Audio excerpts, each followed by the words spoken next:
Assalamualaikum warahmatullahi wabarakatuh. Kami dari kelompok 2 akan mempresentasikan bisnis plan strategi kami untuk memenuhi tugas mata kuliah PSSI tahun 2020. Dengan saya Ahmad Izazain NIM 063. Dan saya Gigi Prasongko dengan NIM 074. Untuk rencana bisnis kami akan mengangkat mengenai keripik pisang tarian dengan tarian rasa, namanya Kepis Desa, kurang lebih seperti ini logo kami. Jadi seperti yang kita ketahui, olahan pisang sangat banyak dan salah satunya adalah keripik pisang. Dan Jawa Timur sendiri menjadi salah satu penghasil pisang terbanyak di Indonesia. Untuk penjelasan kami kali ini kurang lebih seperti ini, yaitu kita akan menjelaskan mengenalkan bisnis kami seperti pengenalan umum, produk yang akan kami tawarkan, lalu kita akan memaparkan visi misi kami, yaitu tentang tujuan dan cara mencapai tujuan kami, lalu kita akan melakukan analisa SWOT, yaitu melakukan analisa kondisi kekinian kondisi kami, berdasarkan kekuatannya, kelemahannya, lalu peluang dan ancaman yang didasarkan pada visi misi sebelumnya. Selanjutnya kami juga akan membahas mengenai Massive Tools, yaitu kita akan merancang strategi yang telah didasarkan analisis SWOT tadi. Lalu terakhir kita akan melakukan analisa balance scorecard yang didasarkan pada 4 perspektif, yaitu keuangan, pelanggan, bisnis internal, dan pertumbuh kembangan. Jadi mari kita berkenalan dengan bisnis kami, yaitu Kepis Desa. Bisnis kami adalah olahan keripik pisang dengan berbagai varian rasa seperti manis, pedas, gurih, asin, coklat, dan rasa buah-buahan. Lalu bisa dinikmati oleh semua kalangan, yaitu entah tua, muda, maupun anak-anak. Lalu kami juga menggunakan bahan yang berkualitas, enak, sehat, dan tanpa pengawet. Dari beberapa poin tersebut, kami satukan dan kami jadikan visi misi yang menjadi kurang lebih seperti ini. Visi dari bisnis kami untuk mewujudkan usaha keripik pisang yang mampu memunculkan inovasi baru untuk memberikan kepuasan kepada konsumen, serta meningkatkan kesejahteraan bagi pemilik sekaligus pekerjanya. Jadi tujuan utama bisnis tentu saja tentang mendapatkan keuntungan, tetapi kami juga ingin akan memberikan kepuasan kepada konsumen. Untuk mencapai hal-hal tersebut, kita melakukan dengan strategi yang ada di misi, yaitu menciptakan produk dagang yang kompetitif dengan mutu kualitas yang terbaik, lalu mengutamakan kualitas bahan yang akan digunakan, dan juga melayani konsumen dengan sepenuh hati. Lalu kami juga akan memberikan harga yang terjangkau sehingga dapat dijangkau oleh berbagai kalangan. Lalu kita akan menciptakan lingkungan kerja yang bersih, aman, sehat, dan nyaman, sehingga dapat memberikan kenyamanan bagi para karyawannya.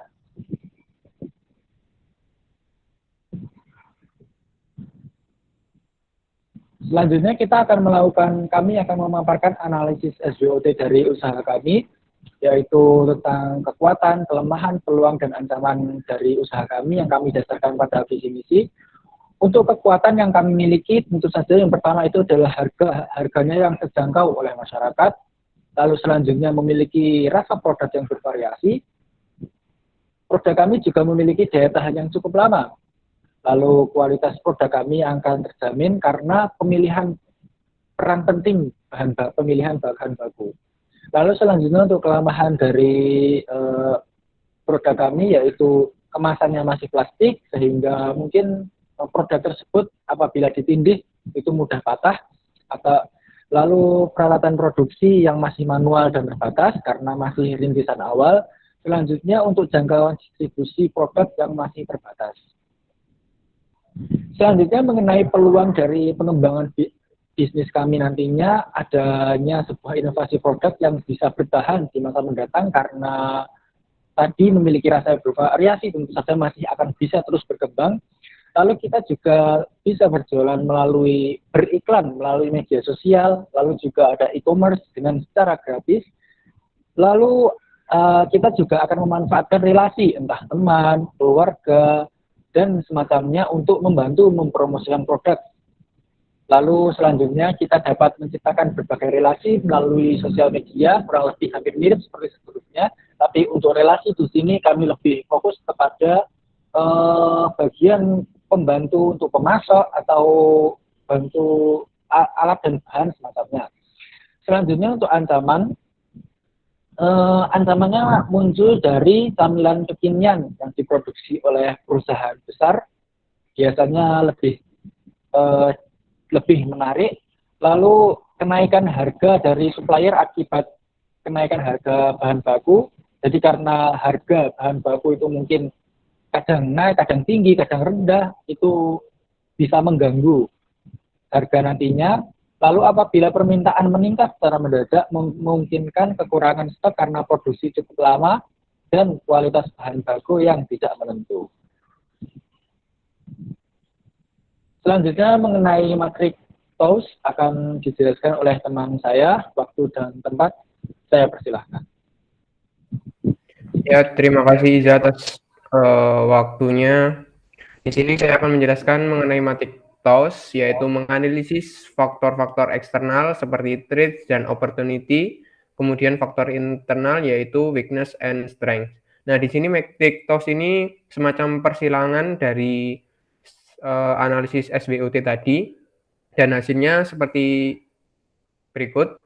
Persilangan antara strength dan opportunity itu mempertahankan kualitas dan kestabilan rasa, sehingga produk dapat mendapatkan kepercayaan dari konsumen. Nah, selain itu juga dapat menambah varian rasa lain untuk menarik minat konsumen. Jadi untuk solusi strateginya antara strength dan opportunity adalah sebagai berikut. Nah, untuk weakness dan opportunity itu kita akan dengan jangkauan yang distribusi yang masih terbatas, maka dapat memanfaatkan adanya hubungan relasi, teman, keluarga, masyarakat sekitar atau semacamnya, dan melakukan penjualan online sehingga bisa meluaskan jangkauan penjualan. Nah, untuk persilangan antara strengths dan threats yaitu adalah mempertahankan harga yang terjangkau dengan berbagai varian rasa dan menciptakan hubungan yang baik dengan supplier bahan baku, terutama pisang, itu agar mendapat harga yang stabil demi mengatasi persaingan dagang yang ketat. Nah, untuk strategi weakness dan persilangan weakness dan threats itu meningkatkan kemampuan produksi dengan pengadaan mesin untuk mengatasi permintaan yang mendadak sehingga semua permintaan dapat dipenuhi. Nah, di matriks TOWS ini kayak semacam strategi apabila terdapat halangan-halangan, jadi semuanya sudah teratasi di matriks TOWS ini. Selanjutnya yaitu ada analisis balance scorecard.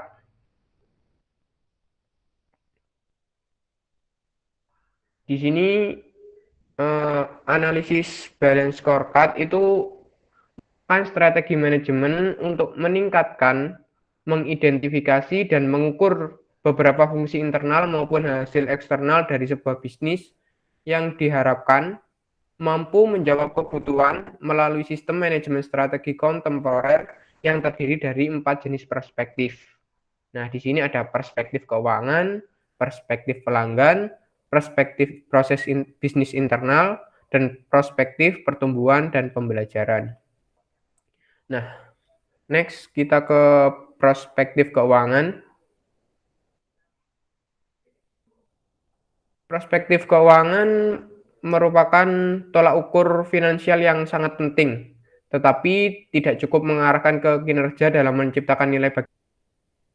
Balance scorecard adalah implementasi dari sistem yang berusaha mencari suatu keseimbangan dari tolak ukur kinerja, baik finansial maupun non-finansial, untuk mengarahkan kinerja organisasional terhadap keberhasilan. Nah, tahap-tahap yang akan kami lakukan di perspektif keuangan, strateginya adalah memanfaatkan modal awal seoptimal mungkin demi keperluan perkembangan usaha.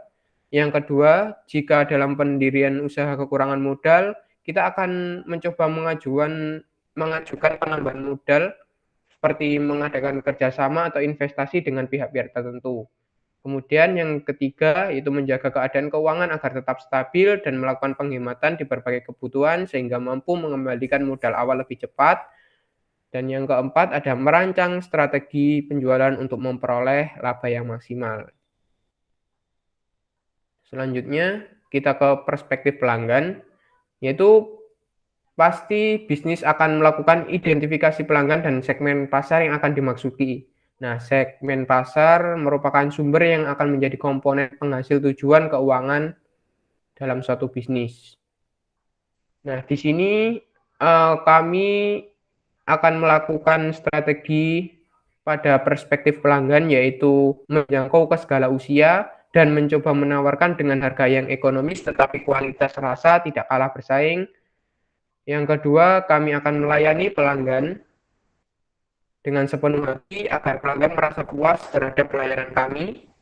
Yang ketiga, membuat ada keberhasilan menarik pelanggan baru dan tingkat kepuasan pelanggan terhadap produk kami. Jadi di sini kita membuat pengukuran seperti kayak tabel atau semacam sistem, jadi bisa keberhasilan apakah kita berhasil menarik pelanggan baru dan bagaimana tingkat kepuasan terhadap produk kami. Lalu mencari cara untuk mempertahankan para pelanggan dan menghitung keuntungan yang berhasil diraih penjualan produk kepada pelanggan. Selanjutnya ada perspektif proses bisnis internal, yaitu perusahaan di sini bisnis harus mengidentifikasi proses internal yang penting yang mampu menarik dan mempertahankan pelanggannya di segmen pasar, yang terutama di segmen pasar yang ya apa ya? Di sini kayak perusahaan itu bisnis dapat mendesain kemudian mengembangkan apa yang dibutuhkan konsumen. Nah, di sini untuk proses bisnis internal yang kami tawarkan adalah kami akan mencoba membuat produk dengan berbagai macam varian rasa baru yang diperoleh dari saran pelanggan, kemudian mengenalkan produk kami di berbagai sosial media untuk meningkatkan penjualan dan pengenalan produk kepada para pelanggan, kemudian melakukan sebuah kerjasama dengan cara menitipkan produk di berbagai toko atau pusat oleh-oleh. Nah, yang terakhir ada perspektif pertumbuhan dan pembelajaran. Nah, di dalam perspektif ini kita akan mengukur hal-hal yang berhubungan dengan sumber daya manusia. Nah, di sini strateginya kita akan mengadakan pelatihan untuk mengasah kemampuan seseorang jika ada yang berminat bergabung dengan bisnis ini. Kemudian kita akan menciptakan suasana yang nyaman dan menjamin kebersihan tempat pada saat kegiatan pembuatan produk. Ini mengacu kepada misi kami. Kemudian mengasah kemampuan untuk memanfaatkan teknologi dan informasi seperti penggunaan internet dan berbagai sosial media.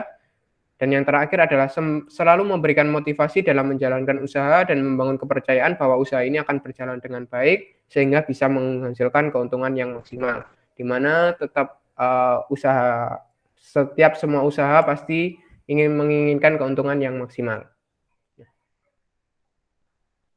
Demikian penjelasan yang dapat kami sampaikan, ada kurang lebihnya mohon maaf. Terima kasih. Wassalamualaikum warahmatullahi wabarakatuh.